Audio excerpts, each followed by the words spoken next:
Let's talk about it. My favorite former Steeler is with us this morning. Ryan Clark is here today. Dan Orlovsky is ready to go, and Jeff Darlington is here as well. But, RC, I'll start with you. You rolled with Big Ben to a Super Bowl. What are your expectations for him at 38 coming off the injury?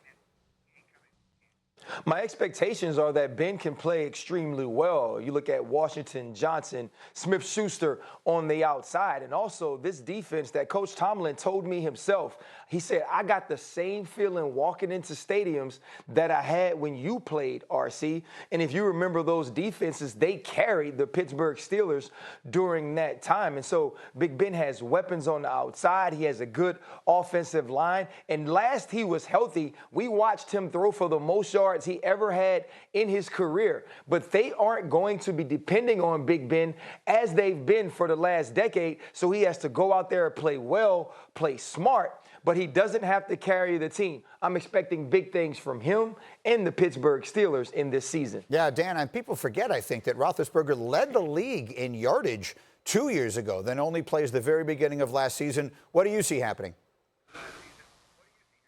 Yeah, Big Ben's going to play really well. RC mentioned last year, and even Big Ben himself has mentioned, this is the best his arm has felt in years. And I know this is a conversation about Big Ben, but it's not about him for me. This is about JuJu Smith-Schuster, because the reality is this.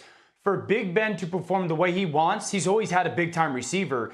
And JuJu really needs to step up to being that true number one, because you go to his rookie year when he had Antonio Brown, he has 58 catches for like 900 yards. Really good rookie year. And then his second year, again, still with Antonio Brown there, he has 111 catches for 1,400 yards.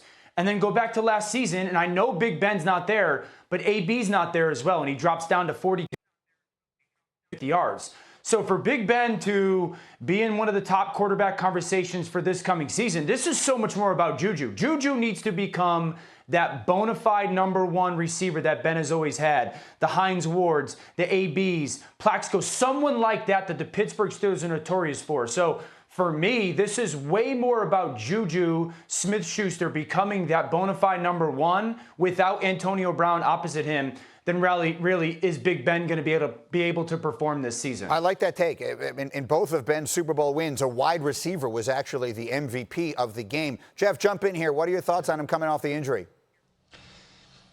Well, it's interesting because I actually was skeptical initially about the idea that, well, you know, even if it's not this injury, what injury will it be from here? He's getting older. He seems like his body is breaking down. But honestly, I kind of dispelled my own myth by simply doing the research and recognizing the fact that Ben played 16 games in 2018. He played 15 games other than a meaningless game at the end of the season in 2017. The last 6 seasons in general, he really has missed very minimal time due to injury. He's been largely durable. So while we kind of, I think, are resigned to believe that maybe Ben will continue to deal with injuries because he just gets banged around so much, we really should be having the conversation where this guy is also another fountain of youth, just like Tom Brady and Drew Brees. He really continues to do the things that have made him effective for decades. If those guys are the example, then yes, he still has plenty of time. So, RC, we look at a division last year where the Ravens had just a magical year. Everything came together perfectly, and they were, during the regular season, the best team in football. But the Steelers stayed in playoff contention right to the end with probably the worst quarterback situation of any team in the league. What is your expectation for Pittsburgh in that division with Ben back? The Pittsburgh Steelers will be the second team from the AFC North in the playoffs. And this is not going to be, oh, they're going to sneak in right at the bottom. I believe this team will compete to win 11 or 12 games this season. The Baltimore Ravens, they could win 16. They could win 15. And so I expect them to represent the AFC North as the champion. But the Steelers are going to be a very tough out in the playoffs because they're going to be built the right way. Great defensively, great up front, with a veteran quarterback that is healthy in 2020. There are going to be 7 teams in the playoffs this year. If there had been last year, the Steelers would actually have made it. They would have been 7th. Dan, you going to pick them to win the division? Yeah. I'm not picking them to win the division just yet. That is still Baltimore, but you can book it like RC said that they will be in the playoffs. But if it gets to January 1 next year and the Steelers do win the division, I will not be shocked. And let me tell everyone why. The Baltimore Ravens are losing arguably, at worst, their second best player, and that's Marshall Yonder, their offensive guard. Marshall Yonder, in his 2 years with Lamar Jackson, gave up 2 sacks to Lamar. Running behind him, they average almost 7 yards per carry.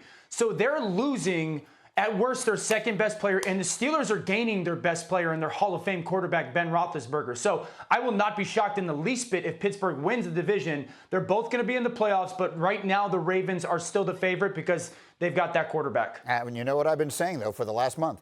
Don't overlook the Cleveland Browns. These are not last year's Cleveland Browns or any of the last 30 years Cleveland Browns. We'll find out. All right, we'll take